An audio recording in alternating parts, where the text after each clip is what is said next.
Hello, and welcome to The Neighbor Next Door, a podcast about the power and importance of neighboring. I'm your host, Matthew Johnson, and I am joined on this, it's a lovely September morning, and I'm joined on the virtual front porch by my colleague and neighboring, Adam Barlow Thompson. Hey, good neighbors. And yeah, it is. The weather is lovely, but there's a dense fog over America, Matt. Did you notice? It was a fog or smoke. It's an emotional something Yeah, over that's right. America. And the reason is because it's September 30th when we're recording this, and that means this is the morning after the first presidential debate with Joe Biden and Donald Trump. And it was a doozy. Uh, it was ugly. I don't know Yeah. what to say about that necessarily. If there's any highlights that we need to lift up, I mean, if you haven't heard by the time you're listening to this, Then it you was a. probably don't want to know. I mean, I don't know what to tell you. But here's what I really think happened: is it was like a mirror to where our electoral system is really at. Yeah. And that's the scariest part about it, is like it's not good. Like, we're in a bad spot. Yeah. So, Yeah. and unplanned, really, Matt and I had decided that we wanted to do an episode about the election, hmm and we just kind of picked this morning because it worked for our schedule. Little did we know that we would have like the perfect teaching moment, Right. I think, or maybe reflection point, right? Like, Yeah. Yeah. because here's what I want to say about last night's debate is just watching it, and I made myself watch the whole thing. Mm-hmm. Um, I've run 2 half marathons, and it was easier to do both of those than it was to make myself sit through the whole debate. And I was like disturbed and like physically like shaking Wow. throughout the whole thing. It was so disturbing. Um, and so that's why, I mean, I'm sharing that because then I am actually excited for us to have this conversation, uh, Right. and to talk about our perspective and what we've been experiencing. Because when the debate was over last night, we had some conversation in our house about what we had just witnessed, and at first, yeah, like felt horrible. But then as Mm-hmm. we were processing and applying what we've been learning at the neighboring movement, I got to a better place. And by the time I went to bed, I was Mm-hmm. like, there's a long road ahead, Mm-hmm. but I can see the path. Yeah. Yeah. So that's where And I'm at this morning. I think that you're naming exactly something that I've heard from a lot of people, where they say, I just don't know what to do. Mm, And the reason I think that sentiment is so strong is because people know that participating in an election is not going to solve the problem. Like, they yes. know that doesn't matter who's elected. The problem is far deeper than the 2020 presidential election or any other election on the ballot. Mm-hmm. And this is where it's complicated, because we both have to engage in this electoral system while also knowing that it is not the solution to the problems that we're facing. And Yeah. so one of the reasons that we, I think, have hope, Matt and I and the neighboring movement team, is because we've found a way to engage that we do feel like actually makes a much bigger difference than any presidential debate or election. Um, and I think I want to just kind of walk them through kind of a journey that we've been on in thinking about this. And it Mm-hmm. started, I think it was like early summer of 2020, when we were having a conversation with one of our mentors, John McKnight, who we've interviewed for the podcast several times and is an amazing person. And so Matt's going to share kind of what John told us that really started, I think, for me at least, opening my mind to how to think about electoral politics in America. Yeah. John really caught me off guard with this. We were talking about civic engagement. And I don't know about you, but like all I ever hear is like, hey, you got to get out there and vote, right? We've got to Hmm. vote. And so, like, that's the primary message. And we're talking to John, who has a long history of experience of community organizing and civic engagement, very bipartisan. I want to emphasize that point. Hmm. Hmm. And he said, well, you know, the way that our system, and I'm paraphrasing, so but he said, the way that our system is currently built is like, have you noticed after every election, we turn half of the country into the losers? And it was like, oh, yeah, right. I mean, and Hmm. I think that harms us deeply. And then, like, as if that wasn't enough of a shock, he said, and the other thing is when we vote, we assume that we've given all of our power to the whoever gets elected. Like Right. we give all that away. We keep none of that. We keep none of our own power as residents of this country who can actually help shape what we do. And and it was like, oh, because there's just that feeling of like, well, we got to make sure people vote. And then here was John kind of dismantling that as like, hey, by the way, that's partially an illusion. Yeah. I was like, oh, wait, what? Yeah. I Um, mean, how many times have I heard already, like, you need to claim your power and go vote? yes. And it's like, that is in the way John's describing it, as voting is actually a moment you're giving away your power. You're Hmm. asking someone else to represent your power. Yeah. So yeah, I guess we should just not vote then, right? Takeaway number one. No, no. No, no, no, no, no, no, no, no, Right. no, I'm going to no, back that up. Back that no. up. No, I think what it does though is it puts this in perspective, because there is this like narrative that's being floated out there that like this is the most important thing, and if you don't if your side doesn't win, then we're all going down, right? And that's Yes. bullshit. Like Yeah. Yeah. like that's that hyping of your vote being the most important thing you could do to be influence your community, or to take your power and make a difference. That is Mhm. bullshit. And so Yeah. we want to like say like, you need to go vote, because the electoral system is like a festering wound, and if you don't pay attention to it, it will infect everything.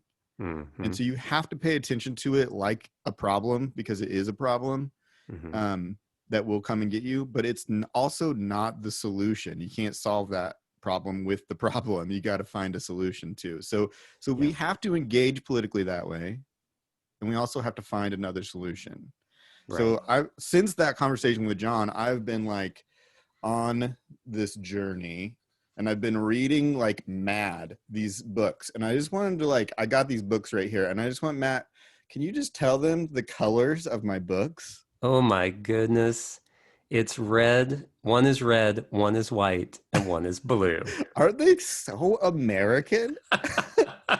My books are Americana like crazy. So but I wanted to tell you about these books, and I'm going to share them in the order that I've been reading them, and they are incredibly dense, like very heady books. And so I'm going to paraphrase like crazy, and I'm going to do a terrible job of giving you a good summary, but they've all really helped me feel like, oh, I see a way forward. And like, spoiler alert, the way forward is neighboring. What? I know, weird. Um, but At the least that's part of the way forward. I guess That's we part of should. the way forward. I don't think it's the only solution, but man, I think it could be really helpful. Yeah. Um, so the first one is The Righteous Mind: Why Good People Are Divided by Politics and Religion. It's by Jonathan Haidt, and he's a social scientist, and what he did is he tried to get down to why is it that we can't talk to each other. And it's based on all this research. And basically what they found is that people they have this intuitive reaction to things around them that forms their moral like decision making. And that intuitive moment is actually the thing that really makes their argument. And then all of the like stuff that comes after that, which he calls their reasoning, is just stuff that we make up to defend that initial intuitive reaction that we have, right? Okay. And those intuitive reactions happen because of um like personality more than they do like what party you're in. Mm-hmm. And it's just like it happens naturally. So like let's give an example would be like right now the Supreme Court justice being appointed, Yeah. people have an intuitive reaction to that, whether it's wrong or whether it's right. And then they go out and they find all these arguments to back up the intuitive reaction that they had. Okay. But what you see on Facebook, what you see on the news cycle, what you see in all of that is the arguments to back up the intuitive reaction. And Mm-hmm. nobody talks to actually that emotional moment that's at its core. Hmm. And if you go to Facebook, it's just like all of these people having these reasoned arguments, but none of them are talking about that actual moment that helped form their decision. Hmm. And he likens it to a metaphor he calls the rider and the elephant. So you imagine an elephant is huge. It's going to go where it goes. You don't have a choice. And the rider is going to be able to direct it some, but for the most part, the rider's just going to go where the elephant goes. And so he says basically, we have to stop talking to each other's riders and we have to talk to each other's elephants. And the elephant is that emotional, it is the intuitive, it is the place where we connect on a personal level, not on a reasoned level. Because you've seen it, I mean, even in the debates, in the moments where they weren't yelling at each other, they're coming up with very rational arguments with all of these points that neither one of them think are based in truth, and it's like, what's the point? Like, why are we having this conversation? Mm-hmm. And none of them are speaking to that elephant, the relational kind of piece of it. So Hmm. that was my first book that I read after I talked with John, because Yeah. I'm trying to figure out like what to do with this, right? Right. Yeah. And I'm like, okay, so how do I speak to the elephant then and not worry about like getting into an all of a sudden political debate about whatever with my neighbor or with someone who I disagree with? Yeah. So I'm thinking maybe that would be helpful. Like, so let's say you and I disagree. I'll use the example on the Supreme Court being filled. Mm-hmm, mm-hmm, And so like I come at you and I'm like, hey, look, here's the precedence that's been set. This is mm-hmm. why it's okay, blah, blah, blah. Um, then so I'm riding the elephant and I'm yelling at your rider with all my Yeah, reasons. yeah, Um, what might be a question or questions, or how do you speak to my internal elephant right. that's pushing that? Yeah, I mean, it's very complicated, and I think this is what I'm Okay. very excited about is that we have low skill in like as culturally we have low skill in being able to do this. Yeah. And one of the things I think neighboring movements really trying to focus on is how do we build a collective skill for these conversations? Because you're exactly right. People come at you with those kind of things, and it is seductive. Like all you want to do is just go right in and like go there with them. And they have their writer argument and I have my writer argument and we just go at it. And it's Hmm. so seductive just to jump right in there. And so the thing you have to do is you have to first like recognize what's happening. Hmm. Like this person's coming at me and I have to recognize what's going on, and then I have to take a breath and like allow myself to be centered. And it actually brings me to the next book a little bit, because Okay. the next book is Together by Vivek Murthy, who was the Surgeon General for several years. And he talks all about like the loneliness epidemic, and how our political division is actually increasing the loneliness that we're experiencing in the world. And it's actually like kind of cyclical, where like loneliness is creating more division and division's creating more loneliness, and it sucks. It's like a bad cycle we need to get out of. Yeah. But he mentions in that book this one thing that I just totally was like, oh, that is so true. And it speaks to exactly this example that you're talking about.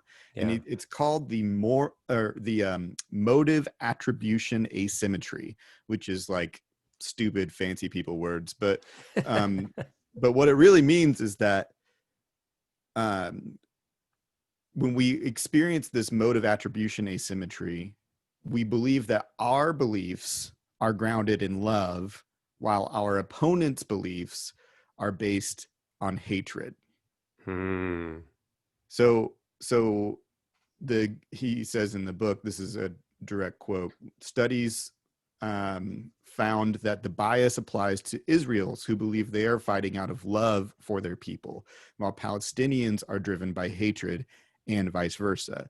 The same bias infects both Democrats and Republicans in America, who believe that their own fervor is driven out of love for country, while wondering why the other party hates them.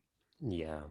And it's like, so the first thing I have to do when my neighbor comes up to me with their writer making this argument is like recognize moral asymmetry and say, this person is not filled with hatred. Right. As much as my brain wants me to believe that, they are not coming to me because they are a person filled with hatred. Yeah. And so I have to assume abundance in my neighbor, and say they actually have good intentions. Their values are not corrupted. They love their country. They love their neighborhood the same way I do. Yeah.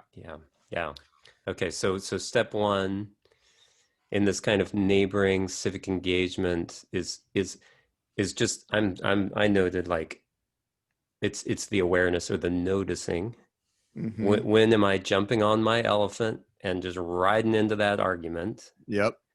So there's some internal check to see, okay, don't give in to that seduction or fear, because I mean, you said it's seductive, but to me, it makes me want to throw up. Like, I don't find it seductive at all. I'm like, I want to run away. So, but that's not good either. And so, right. so anyway, so how do I not jump on the elephant and stampede off into the isolation? I need to stay present and notice, okay, here's what's happening inside. And then realizing, no, that opposing view is not rooted in hatred necessarily, we both, my neighbor and I, come at this with genuine love and care for people in our community. Okay. And I want to go back because I want to answer your question. Yeah. Okay. Your thanks. question was, well, but what do I say when my neighbor comes up to me? What do I say? Right. Okay, so this is the third book, right? So this is Cormac Russell's Rekindling Democracy. Oh man, this book, it is like ripping my brain apart and putting it back together. It's so good. That's a good thing. I don't know if you. I want to emphasize that. Sounds terrible, but it sounds terrible, but it is awesome. So here's then what I think the like how you redirect that energy. Okay. So Cormac, who by the way will be on our podcast sometime next month, which I am so excited about, says that what we have to remember is that the neighborhood is the smallest and most important unit of democracy. The neighborhood is the smallest and most important unit of democracy. And so the message of like the presidential debate in this election cycle is that the most important unit of democracy is the presidential office in the United States of America. False. False. Untrue in so many ways. And in fact, not only false, it's like damaging false. Like it's Right. hurting so many people because we've made it into that. Yeah. Mm. And in the minute that your neighbor comes at you and they want to talk about the Supreme Court justice position or any other thing on that scale, Mm-hmm. it's a trap, and like Mm-hmm. it will be difficult to have that conversation. I'm not saying you can't, but I'm saying you have to have built a long relationship of trust before you're going to be able to go into that. Mm-hmm. And instead, what I would want to do is focus on the personal and on the neighborhood. Yeah. And so when that person comes to me with that, I would want to say, here's if I, in a perfect moment when I didn't get hooked by it, I would say, wow, what values or like what emotions do you have around this issue? Mm-hmm.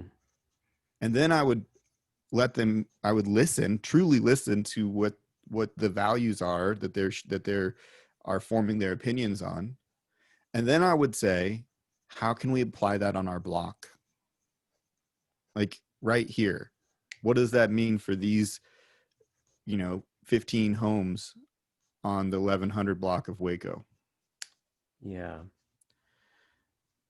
Because all of a sudden their values probably won't detest me anymore, because their values are probably like good. Like they care about, you know, tradition, and they care about like being, responsible over the duties that they've been assigned and all of those kind of things. And I'd say, yeah, those actually, if I take that and I imagine them on my block, are things that I want too. Mm-hmm. And so how do we make that happen? So I feel like the skill, when I said at the beginning of this, like we culturally do not have the skill to have these conversations, like I include myself in that. Like Yeah. I don't either. I don't have the silver bullet, and I don't think that I'm figured it out by this moment. But I do think that this gives us a roadmap Mm-hmm. to start developing kind of a curriculum and like a way of exercising those skills so that we could get better at them. Yeah. Yeah. I'm going to chime in with one more book, actually, one more author, Yeah. because I haven't read the book, but and I feel like this dovetails into your last point about like how do we do this on our block? Like, Mm-hmm. okay, based on your values, what action do we take? Um, I was on a webinar. I was watching a webinar that included Eric Kleinenberg, who's the author of Palaces for the People. Mm-hmm. And in fact, one of our previous episodes, Catherine gave some highlights from that book. It's Mm-hmm. wonderful. Kleinenberg made the point that in his most recent book, that the way that we shape culture is by building things together. Mm-hmm. And uh, and he didn't elaborate like on scale, but in my mind, I was thinking of the block. Right. Right? I mean, and so when we think about changing the culture of America and trying to do that through the White House, right? Like you can just see why that's not going to work. It's not Uh, gonna work. Yeah. but if I think about what can I do with my neighbors, what can my neighbors and I build together based on our values and what we think is important and our gifts, what we Mm-hmm. enjoy doing, then I'm like, oh, yeah, we can do that, right? Because like my neighbors who have a range of political values, like we've all acknowledged, we really appreciate getting together and like being together, sharing some food maybe, and sharing some music. And so like we've been doing these backyard 6 foot. We did one backyard 6 foot sing along. Um, that was something we built, that we did that together, and that is building the culture of our block. And that's the beginning of a different way of existing than like the path that our country is currently on. I think I can safely Yep. say. So anyway, so I want to give that example just because it's really small and it'd be Mm-hmm. easy to overlook it, Mm-hmm. right? But we're pulling together values, we're engaging in compassionate conversation, and ultimately shaping culture. Yeah. And like if you get have gotten into this episode, I hope that you have a little more hope than at least the night after you watched the debate. um but ultimately what we're trying to say is like you should vote. You should vote because our electoral system needs a big old band-aid, and voting is part of that band-aid, but Yes. it doesn't solve the problem. Hmm. And if you want to be part of the solution, then you have to own and cultivate the power on your own block with your neighbors. Because if we all did that, we would be a lot farther along. And this is going to be a long haul too. Like this is a generational problem that we Right. have now started to identify, and hopefully we'll start working on a little more intentionally. Yeah. I'm glad that you said that because I was thinking it, but I feel like I'm always the one who has to like bring us down. So I'm glad that you did that. But yes, it is a long haul, Yeah. and engaging with our neighbors is so much more life-giving. Like it can be intimidating to get started, but Uh-huh. it's really life-giving, and especially compared to like watching a presidential debate, which is not, at least for me, was not life-giving. So it's a long haul, but it's very life-giving. So let's start. Let's get started. Yeah. Yeah. All right. Well, Okay. that's the best we can do after the. I mean, you quoted three books. I quoted Eric Klein. I feel I like we can't did believe pretty good. that's the most. That's obviously the most Matt and I have read in like a year. Like, Well, I was gonna say, like, you're reading tons of books. I've like quadrupled my meditation time. So I'm not reading books, but I am like doing some deep, like I'm hoping to help heal the deep psyche of the world, either, or at least the country, or I don't know. So anyway. yeah, it's good. All right. Well, friends, thank you for joining us on the front porch and for processing with us. Um, and I hope this has been helpful. And if it has been, then I hope that you will share it with other folks and let us know about the resources that you're finding, the books that you're reading, because this is a time of important discovery and processing and finding a new way forward. So, yeah, so thank you for listening. You can learn more about our work by visiting www.neighboringmovement.org. And until next time, happy neighboring. Happy neighboring.